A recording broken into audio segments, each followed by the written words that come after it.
pinili, isang bayan, isang lipi, isang Diyos, isang hari.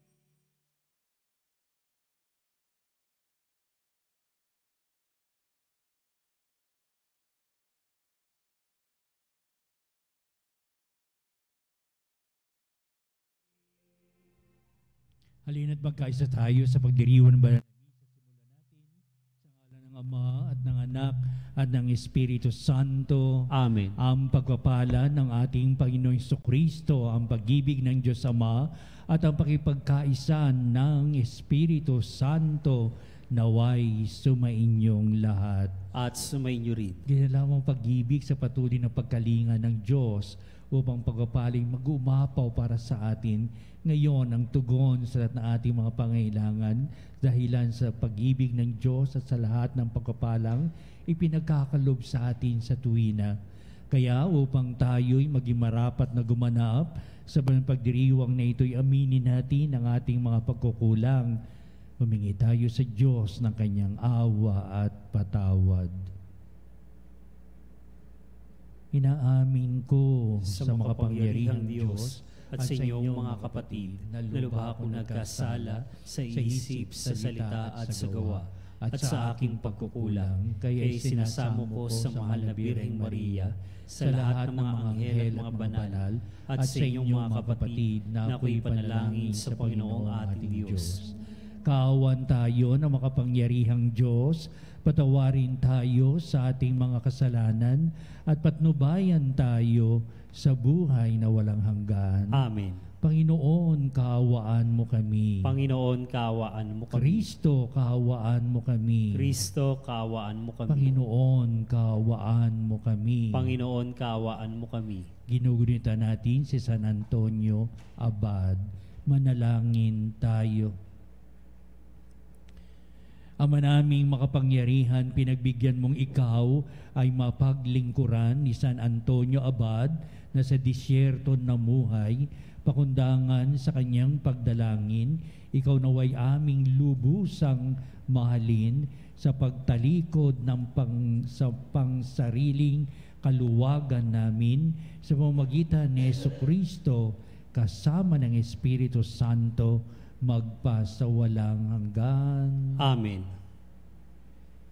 Pagbasa mula sa unang aklat ni Samuel. Noong mga araw na iyon, matapos mapatay ni David si Goliath, nagbalik na si Haring Saul at ang kanyang mga tauhan.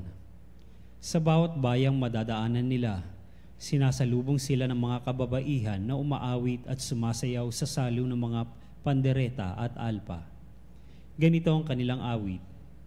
Libo-libo ang pinatay ni Saul. Ang kay David naman ay 10,000. Nagalit si Saul at naisaloob niya.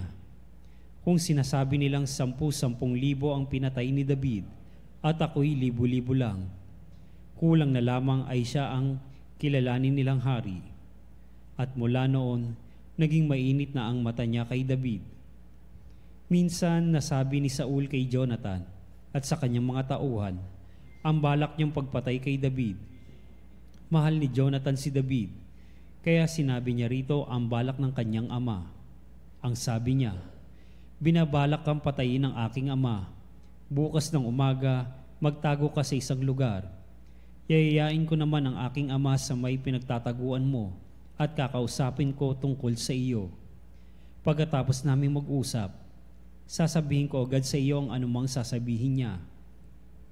Kinausap nga ni Jonathan ang kanyang ama tungkol kay David. Ama, bakit ibig ninyong patayin si David, gayong wala namang ginagawang masama sa inyo? Hindi ba't pinakikinabangan ninyo siyang mabuti? Ipinain niya ang kanyang buhay nang harapin niya si Goliath, at niloob naman ng Panginoon na magtatagumpay siya para sa Israel.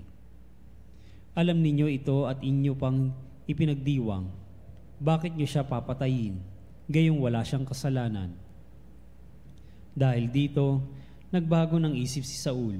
Sinabi niya, naririnig ng Panginoon, hindi ko na siya papatayin. Ang sagot na ito ng hari ay sinabi naman ni Jonathan kay David.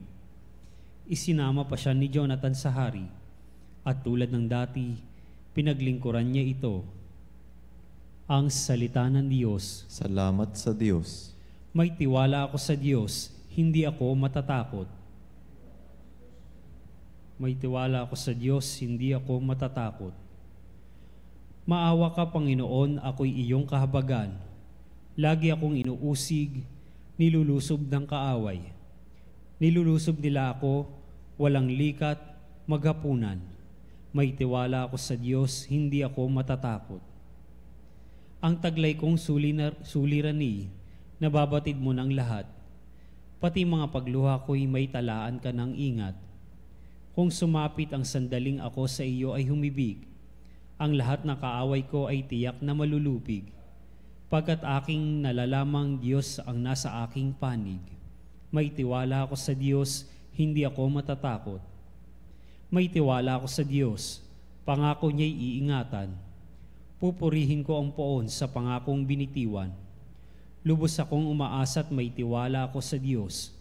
Kung tao ring katulad ko, hindi ako matatakot. May tiwala ako sa Diyos, hindi ako matatakot. Ang anumang pangako ko'y dadaling ko sa iyo, O Diyos. Ang hain ng pasalamat sa iyo ihahandog. Pagkat ako ay iniligtas sa bingit ng kamatayan, iniligtas mo rin ako sa ganap na katalunan. Ako ngayon ay lalakad sa harapan mo, O Diyos. Nataglay ko ang liwanag na ikaw ang nagdulot. May tiwala ako sa Diyos, hindi ako matatakot.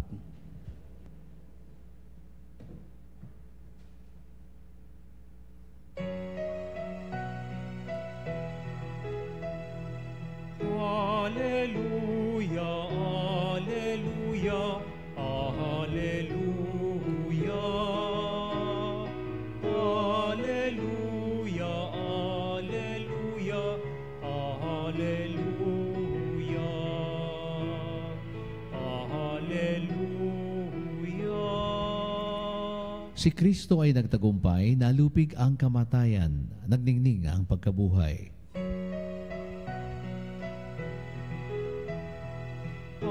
Alleluia, alleluia, alleluia. Alleluia, alleluia, alleluia. Alleluia. Sumainyo ang Panginoon. At sumainyo rin. Ang mabuting balita ng Panginoon ayon kay San Marcos. Papuri sa iyo, Panginoon. Noong panahon yun, umalis si Jesus at ang kanyang mga alagad at nagpunta sa tabi ng lawa. Sinundan siya ng maraming tao buhat sa Galilea. Nagdatingan din naman ang mga napakaraming tao mula sa Judea, sa Jerusalem, sa Idumea at sa bayo ng Jordan. At sa palibot ng Tiro at Sidon, nang mabalitaan nila ang lahat ng ginawa ni Jesus. Nagpahanda si Jesus sa kanyang mga alagad ng isang bangkang magagamit niya upang hindi siya maipit ng mga taong dumaragsa.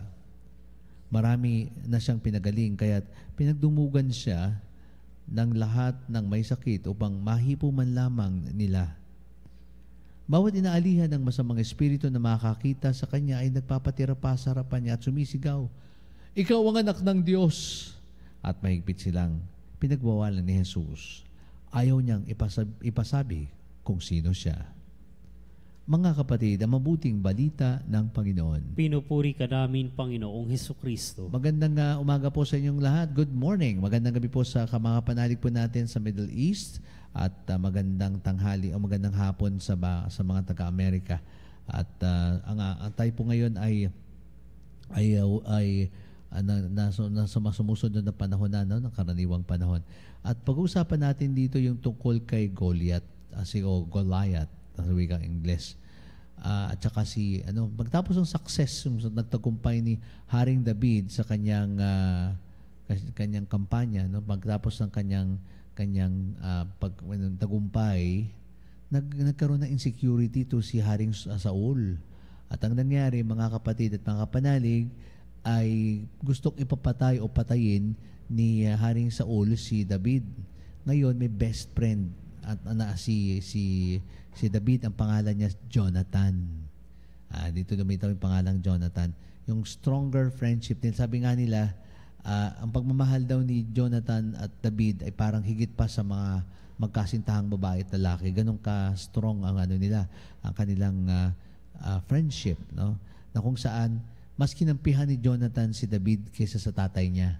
So pag narinig daw niya kung paano siya ipapapatay, ay sasabihin niya kung paano sasabihin niya ito kay David.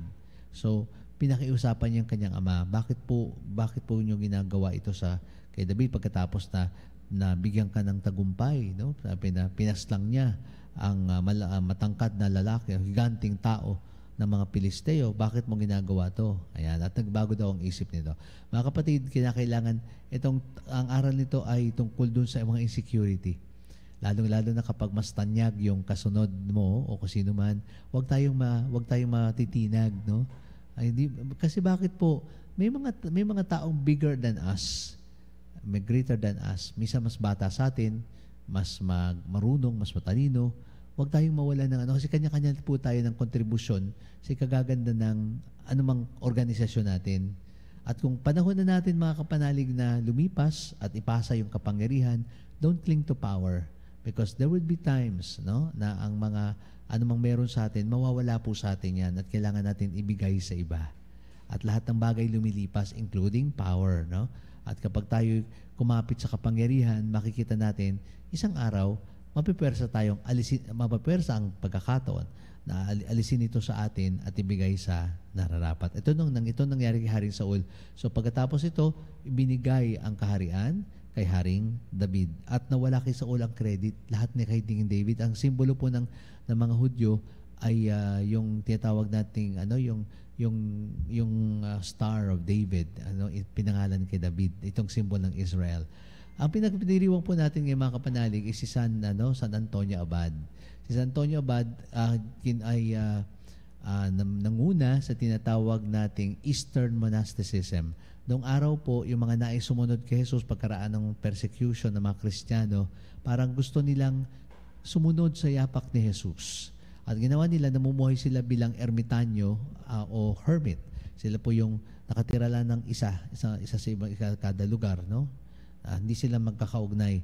Pero sa pamamagitan ni San Antonio ay pinaggrupo-grupo niya yung mga namimintuho o namamanata sa Panginoon at nagbuo sila ng communities. Kaya nagkakaroon ng tinatawag na monasticism. Kanya-kanya pa rin sila, kaya lang nakatira sila sa magkakalapit na lugar kasi minsan may mga pangangailangan silang personal. Pag nagkasakit, tutulong isang monk sa kanila. Monk po ang tawag sa kanila, o monghe ang tawag sa kanila. Sa East nagsimula ito sa pamumuno ni San Antonio Abad. Naging inspirasyon to ng isa pang santo ng later centuries. Ang pangalan po ninyo ay San Antonio ng Padua. Kinuha niya kay San Antonio Abad ang kanyang pangalang Antonio. Okay, balikan po natin si San Antonio Abad. Siya naman po ang nag-inspire sa kanya ay minsang siya ay nagsisimba, ay nakarinig siya ng isang homily. Pagbasa ng ebanghelyo, no? At yung ebanghelyo na yon ay kung nais mong sumunod sa akin, ayan, Matthew 19:21, kung nais mong maging ganap, ibigay mo ang lahat sa mga mahirap at magkakaroon ka ng kayamanan sa langit. Natatandaan niyo po ito yung mayamang binata na lumapit sa ating Panginoon. Na-touch siya dito. Siya ay may kasama niyo yung kanyang kapatid na babae na walang asawa, tapos ibinagkatiwala ito sa grupo ng mga kababaihan na hindi rin nag-aasawa, at ito yung simula rin ng mga madring mongha noong mga panahong yon. Yan. Si San Antonio po ay taga-Ehipto, kaya pagkamat hindi siya ganoon sabihin natin karunong at kahusay, pero yung kanilang katalino, ang kanyang impluwensya sa mga panahong yon nung di pa Muslim ang Egypt, Syria, Israel, no? Wala pa silang ganong kaisipan, ay nagkaroon ng malaking impluensya si San Antonio sa community nila. At prominente sa kanyang kwento na magsisili monghe na, nagkakaroon pa rin sila ng mga temptasyon, ng mga tukso. At para mapaglabanan niya yung tukso, itinapon niya yung kanyang sarili sa mga halaman na puno ng tinik. para masaktan siya, no, at para maibigay niya yung kanyang buong sarili sa Panginoon. At mga kapatid, kung mga monghe gumagawa ng ganitong mga bagay para sa kanilang Panginoon, para maiwasan, sa ating panahon, hindi na iniiwasan yung tukso, no? So, ito ang turo po ni Antonio Abad, iwasan ang tukso, lumayo sa tukso, at sumunod lamang tayo sa yapak at turo ng Panginoon, at ito ang landas patungong kaligtasan. Sa ating ebanghelyo, mga kapatid, nakita natin ang ating Panginoong Kristo at maraming dumaragsa sa Kanya, tumalapit, no? At maski ang demonyo sasabihin, ikaw ang anak ng Diyos. Pero pinagwikaan niya. Nakita mo yung detachment ng Panginoon sa kanyang sarili, na bagamat pwede niya itaas ang sarili niya at sabihin niya, sige, tama ang sasabi niya, pero ang hinahanap ni Jesus, hindi puri ng demonyo, puri ng tao, kundi ang puri ng kanyang Ama. Ganun din po tayo sa paglilingkod sa Panginoon. Pag meron tayong pagsisilbi sa Kanya, huwag nating hanapin ang palakpak ng tao, kasi bukas yung palakpak ay pamubulyaw at panunungayaw ng tao. Hanapin lamang po natin ang puri ng Panginoon, ang papurihan ng Diyos at ang papupurihin ka ng Diyos. Yun lang. Let's not seek people's approval, but only the approval of God. Magandang umaga po sa inyong lahat. Bigyan po tayo ng maraming pagpapala ng Panginoon.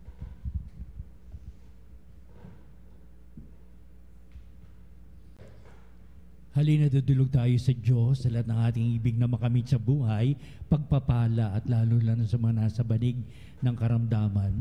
Ito ipapahayag natin sa kibuton nating mga puso ang mga bagay nito sa sukdulan, dakilang pagmamahal at pagkalinga bilang tugon ng Diyos sa lahat ng ating mga panalangin.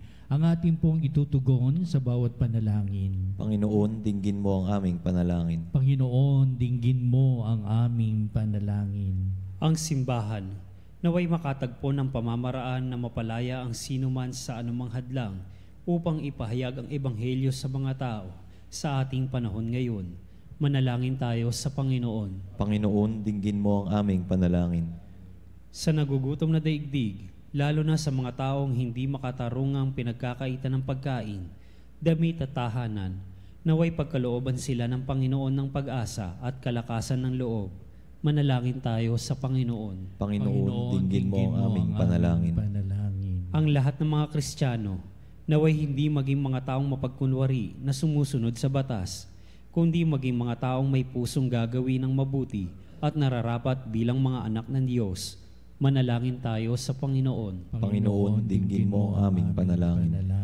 Tayong lahat naway magmalasakit sa mga nagdurusa at naghihirap, upang mapagaan ang kanilang dinadala at tulungan silang patuloy na manalig sa Diyos. Manalangin tayo sa Panginoon. Panginoon, dinggin mo ang aming panalangin. Ang mga namatay at yaong mga nagluluksa sa kanilang pagkawala, naway makatagpo ng pag-asa at kasiyahan sa Panginoong muling nabuhay. Manalangin tayo sa Panginoon. Panginoon, dinggin mo ang aming panalangin. Manalangin din tayo sa lahat ng ating mga sariling kahilingan.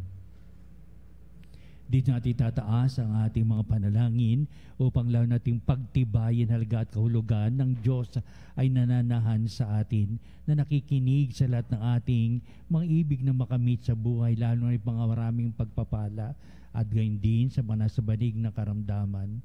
Kaya madigin mo nawa ang aming pong mga panalangin na dito tunay na mabubuo ang buhay pagkatao namin at ang pagsalangalang namin na ang Diyos ay nananahan at kung anuman ang aming idinudulog, siyang mayroong katugunan sa kanyang mapagpalang pag-aaruga.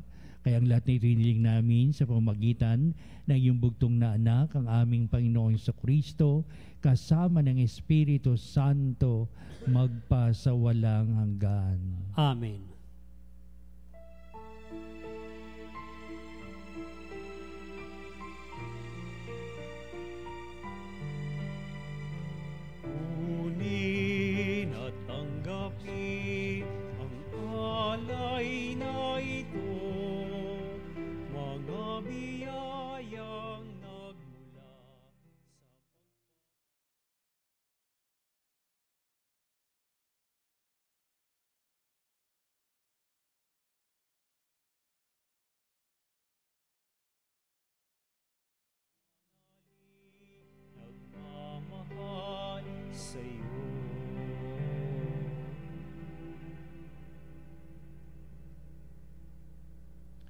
Manalangin kayo mga kapatid, upang itong ating paghahain ay maging kalugod-lugod sa Diyos amang makapangyarihan. Tanggapin nawa ng Panginoon itong paghahain sa iyong mga kamay sa kapurihan niya at karangalan sa ating kapakinabangan at sa buong sambayanan niyang banal. Ama naming lumikha, kalugdan mo ang paglilingkod na aming ginagawa sa paghahain ng mga alay. Ngayon si San Antonio'y aming ginugunita. Huwag nawa kaming mahadlangan ng anumang makalupa sa pagkakamit namin ng kayamanang pinakadakila na tanging ikaw lamang ang sa pamamagitan ni Jesucristo kasama ng Espiritu Santo magpasawalang hanggan. Amen. Sumainyo ang Panginoon. At sumainyo rin. Itaas sa Diyos sa inyong puso at diwa. Itinaas na namin sa Panginoon. Pasalamatan natin ang Panginoong ating Diyos. Marapat na siya'y pasalamatan. Ama naming makapangyarihan, tuning ang marapat na ikaw ay aming pasalamatan. Ikaw ay nagniningning sa piling ng mga banal na ikinararangal mo sa kanilang kabutihan. Ibinibigay mo silang huwaran namin araw-araw at katuwang sa pagsamba sa iyong kamahalan. Sa umagitan ng anak mong si Jesucristo, kami naliligid ng mga banal na tao. Sila'y mga saksi na ang pananalig sa iyo ay magaganap namin sa ikararangal mo. Kaya kaisa ng mga anghel, nagsisiawit ng papuri sa iwalang humpay sa kalangitan, kami nagbubunyi sa iyong kadakilaan. Santo, Santo, Santo, Panginoong Diyos na makapangyarihan, napupuno ang langit at lupa.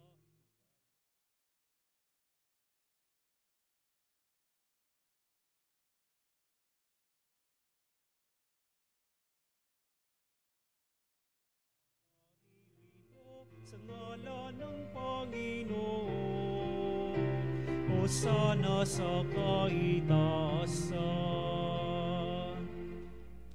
Ama naming banal, ikaw ang bukal ng tanang kabanalan, kaya't sa pamagitan ng Espiritu mong banal, ang mga kaloob na ito upang para sa amin ay maging katawan at dugo ng aming Panginoong Hesukristo.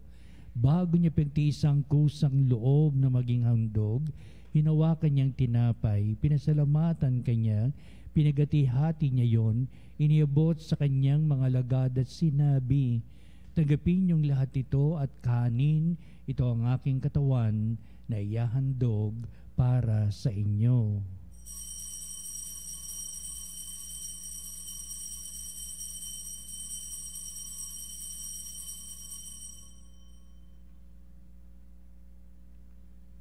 Gayun din naman, pagkatapos ng hapunan, hinawakan niya ang kalis, muli kanyang pinasalamatan, inibot niya ang kalis sa kanyang mga lagad at sinabi, tagapin niyong lahat ito at inumin ito ang kalis ng aking dugo ng bago at walang hanggang tipan. Ang aking dugo ni bubuhos para sa inyo at para sa lahat sa ikapagpapatawad ng mga kasalanan. Gawin ninyo ito sa pag-alaala sa akin.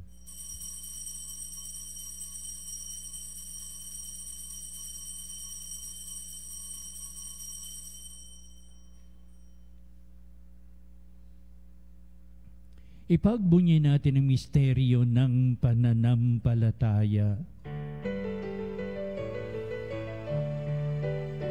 Si Kristo ay gunitain, sarili ay inihain, bilang pagkain inumin, pinagsasaluhan natin, hanggang sa siya'y dumating, hanggang sa siya'y dumating. Ama, ginagawa namin ngayon ang pag-alaala sa pagkamatay at muling pagkabuhay na iyong anak ay niyalay namin sa iyong tinapay, bibigay buhay at ang kalis na nakakaloob ng kaligtasan. Kaming papasalamat dahil kaming minarapat na tumayo sa harap mo para maglingkod sa iyo. sinasamo namin kami magsalo-salo sa katawan dugo ni Kristo ay mabuklod sa pagkakaisa sa pamamagitan ng Espiritu Santo. Ama, lingapin mo ang iyong simbahang laganap sa buong daigdig. Puspusin mo kami sa pag-ibig kay San ni Francisco na aming Santo Papa at ni Onesto na aming Obispo at ang Tanang Kaparian. Alalahanin mo rin ang aming mga kapatid na nahimlay nang may pag-asang sila'y muling mabubuhay, gayon din ang lahat ng mga pumanaw. Kaawaan mo sila at patuloyin sa iyong kaliwanagan. Kaawaan mo at pagindapatin kaming lahat na makasalo sa iyong buhay na walang wakas. Kaysa ng mahal na Birheng Maria na Ina ng Diyos, ang kabiyak ng puso na si San Jose, at kaysa ng mga apostol ni San Antonio Abad at ang lahat ng mga banal na namuhay dito sa daigdig ng kalugod-lugod sa iyo, may pagdiwang nawa namin ang pagpupuri sa ikararangal mo sa pamamagitan ng iyong anak na aming Panginoong Hesukristo.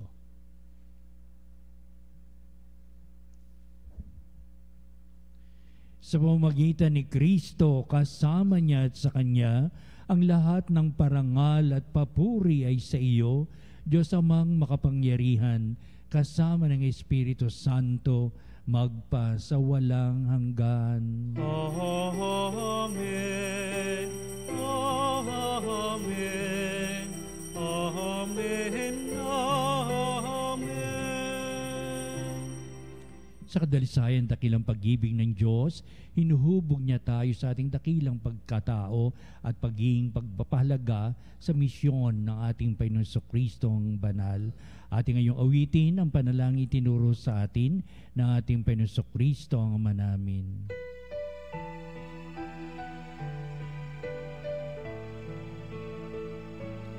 Ama namin, sumasalangit ka, sambahin ang ngalan mo, mapasa amin ang kaharian.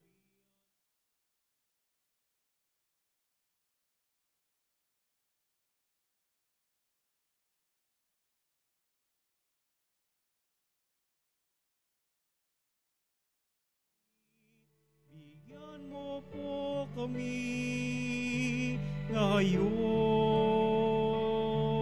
ng aming kakanin sa araw-araw at patawarin mo kami.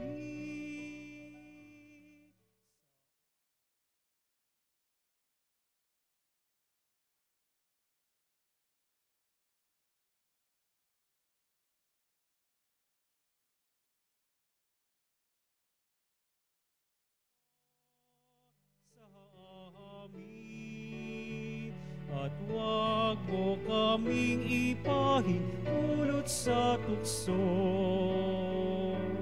at yadya mo kami sa lahat ng masama. Hinihiling namin kami ay Diyos sa lahat ng masama, pagkalooban ng kapayapaan araw-araw, iligtas sa kasalanan at ilayo sa lahat ng kapahamakan, samantalang aming pinanabikan ang dakilang araw ng pagpapahayag ng tagapagligtas naming si Jesucristo. Sapagkat sa iyong kaharian at ang kapangyarihan at ang kapurihan magpakailanman. Amen. Piyerso Kristo, sinabi mo sa mga apostol, kapayapaan ang iniiwan ko sa inyo, ang aking kapayapaan ang ibinibigay ko sa inyo. Tunghayan mo ang aming pananampalataya at huwag ang aming mga pagkakasala. Pagkalooban mo kami na kapayapaan at pagkakaisa ayon sa iyong kalooban, kasama ng Espiritu Santo, magpa sa walang hanggan. Amen. Ang kapayapaan ng Panginoon ay laging sumainyo. At sumainyo. Magbatian tayo at magbigay ng kapayapaan sa isa't isa. Peace be with you. Peace be with you.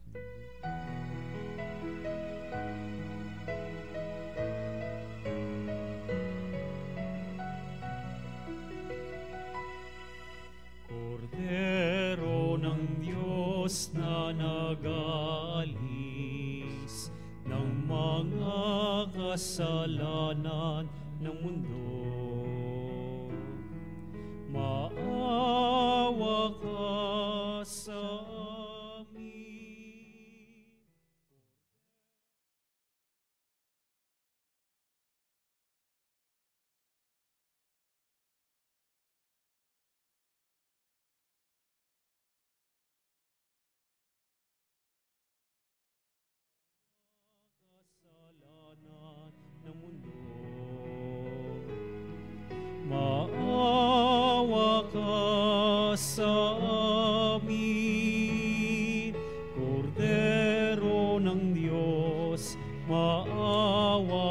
ka, Kordero ng Diyos na nag-aalis ng mga kasalanan ng mundo.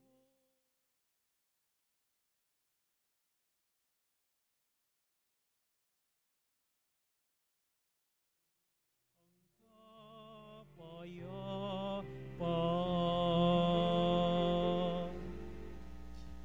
Tunghayan natin ang ating Panginoong Jesucristo, ang dakilang pag-ibig na Ama.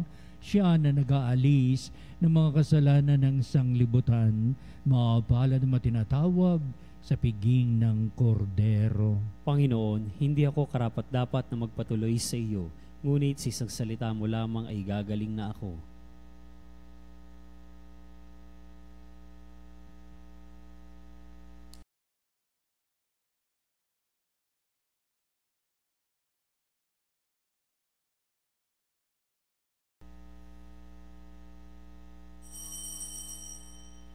Mga kapanalig, ating dasalin ang komunyong espiritual. O Jesus, nananalig ako sa pananahan mo sa kabanal-banalang sakramento. Minamahal kita higit sa lahat at hangad ka ng aking kaluluwa. Hindi ko man matatanggap ngayon ang iyong katawan at dugo, inaasahan ko na patuloy kang mamumuhay sa aking puso. Naniniwala ako na narito ka at kaisa ka ng aking buong pagkatao. Huwag mong ipahintulot na mawalay ako sa iyo. Amen. Panalangin sa Birhen ng Katotohanan. O Birhen ng Katotohanan,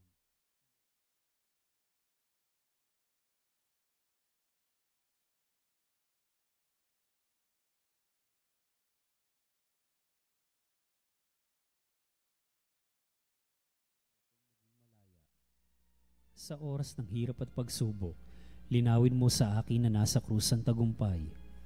Sa aking paglalakbay, akayin mo ako sa buhay ng paglilingkod at sa buhay na ganap at kasiyasiya. Kupkupin mo ako at ang aking mga kapanalig na nakikinig, natututo at nagmamahalan. O Maria, Birhen ng Katotohanan, ipanalangin mo kami. O Jesus, ikaw ang daan, ikaw ang katotohanan, at ikaw ang buhay. Iligtas mo kami. Amen.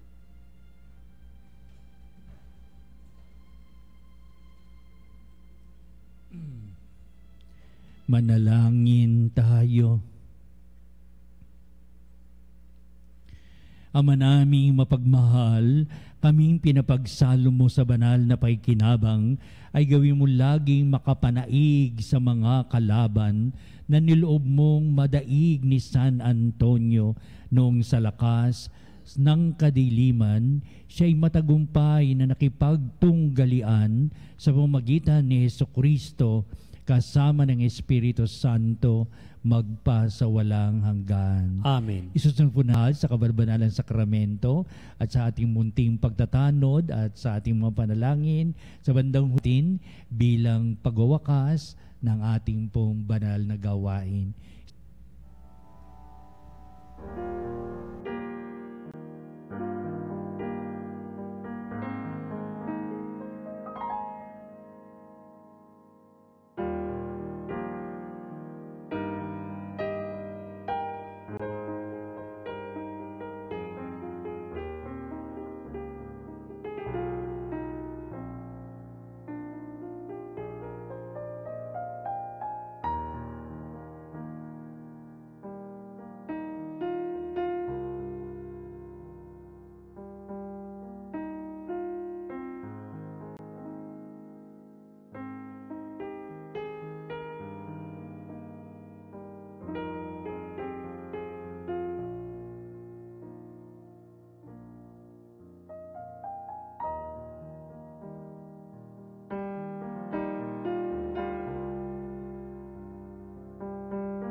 Salutaris Hostia. Celi ad disostium, bella premur hostilia,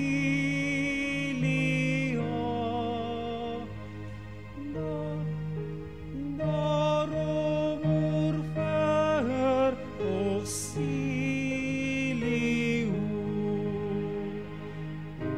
unitrino et Domino, sit sempiter na gloria, vivitam si et termino, nobis non et in patria.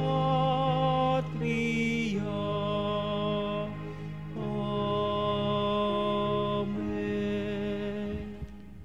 Mga kabanalig, bilang isang bayang tinawag ng Ama kay Hesukristo na pinagbuklod sa isang katawan, tayo'y manikluhod at sumamba sa Panginoong Hesukristo sa kabanalang sakramento sa altar. Sa sandaling ito ng pagpupuri at pagsamba sa banal na sakramento, alalahanin natin ang ating mga kapanalig na kasama natin ngayon nakikinig at nakasubaybay sa ating himpilan. Higit sa lahat ang ating mga may sakit at mga nakaratay sa banig ng karamdaman, ang mga nasa pagamutan at kanilang tahanan, at ang lahat na tanging sa Diyos lamang umaasa ng kagalingan. Gayon din, panalangin natin ang mga nanghihinaan sa kanilang pananampalataya, ang mga nakararanas na matinding kalungkutan, takot at pangamba, ang mga nawawalan ng pag-asa at lakas ng kalooban. O Diyos, halina at kami tulungan. O Panginoon, magmadali ka sa iyong pagdamay. Papuri sa Ama at sa Anak at sa Espiritu Santo. Kapara noong una, ngayon at magpasawalang hanggan. Amen. Purihin ang makapangyarihang Ama na nagsugo sa kanyang bugtong na anak upang tayo'y maipagkasundo sa Kanya. Pinupuri ka namin ngayon at kailanman. Purihin ang Panginoong Hesukristo, ang Kordero ng Diyos, na nagalay ng kanyang katawan at dugo bilang pagtubos sa sala ng tanan. Pinupuri ka namin ngayon at kailanman. Purihin ang banal na Espiritu, ang Panginoong nagpapabanal, na pumupuspos at nagbibigay kagalingan sa lahat. Pinupuri ka namin ngayon at kailanman.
Pangyarihang Diyos na walang hanggan, Ikaw ang aming Panginoon at butihing Ama.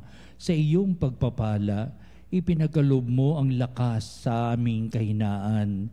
Tunghayin mo po na may kagandahang kalooban ang iyong mga lingkod na may sakit at karamdaman, ang mga nababalisa at nawawalan ng pag-asa, ang mga natatakot at nalulumbay, at ang may matitinding suliraning taglay at pinagdaraan ng hirap sa buhay, at ang mga nasa bingit ng kamatayan.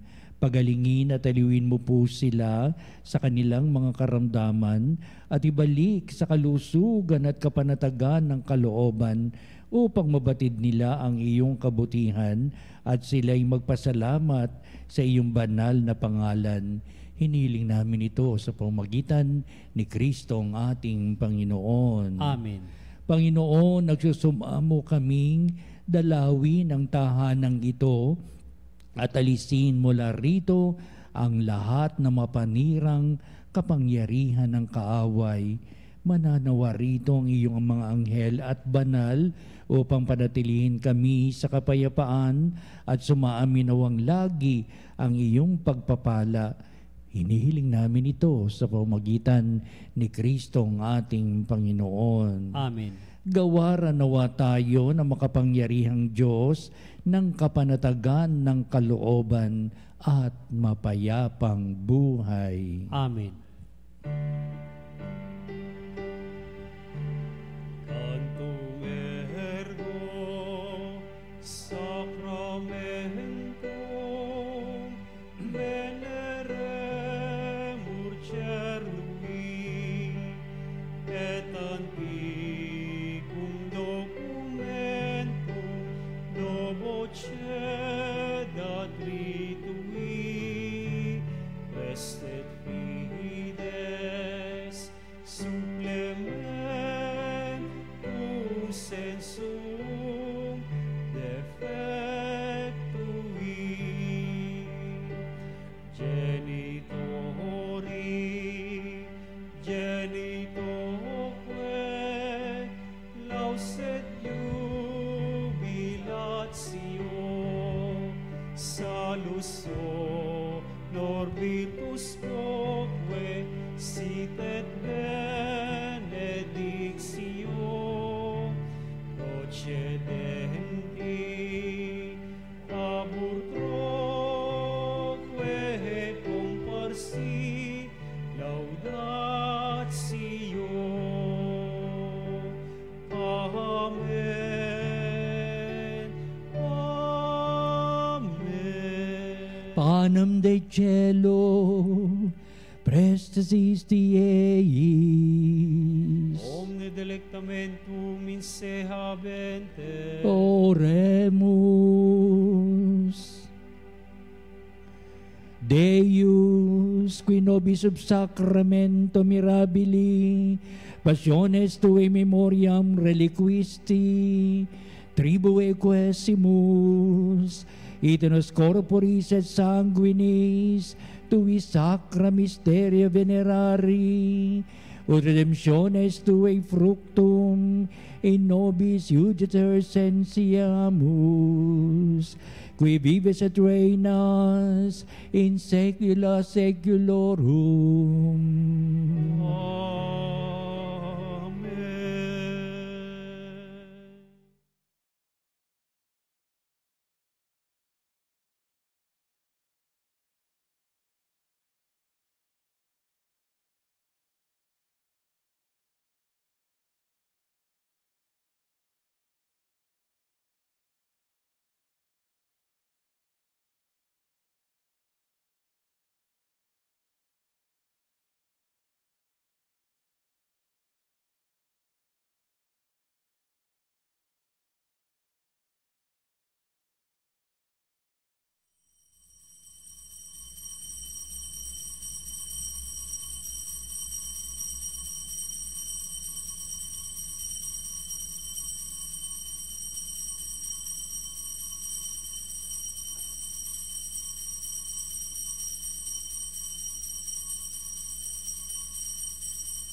banal na pangalan. Purihin ang kanyang banal na pangalan. Purihin si Jesucristo, Diyos na totoo at tao namang totoo. Purihin si Jesucristo, Diyos na totoo at tao namang totoo. Purihin ang ngalan ni Jesus. Purihin ang ngalan ni Jesus. Purihin ang kanyang kaban-banalang puso. Purihin ang kanyang kabanal-banalang puso. Purihin ang kanyang kamal-mahalang dugo. Purihin ang kanyang kamahal-mahalang dugo. Purihin si Jesucristo sa banal na sakramento sa altar. Purihin si Jesucristo sa banal na sakramento sa altar. Purihin ang Espiritu Santo ang mga aliw. Purihin ang Espiritu Santo ang mga aliw. Purihin ang dakilang ina ng Diyos, si Maria Santissima. Purihin ang dakilang ina ng Diyos, si Maria Santissima. Purihin ang kanisinisang paglilihi sa Kanya. Purihin ang kalinis-linisang paglilihi sa Kanya. Purihin ang kanyang malalhating pag-aakyat sa langit. Purihin ang kanyang malwalhating pag-aakyat sa langit. Purihin ang ngalan ni Maria, Birhen at Ina. Purihin ang ngalan ni Maria, Birhen at Ina. Purihin si San Jose, ang kanyang kanisinisang esposo. Purihin si San Jose, ang kanyang kalinis-linisang esposo. Purihin ang Diyos sa kanyang mga anghel at mga santo. Purihin ang Diyos sa kanyang mga anghel at mga santo.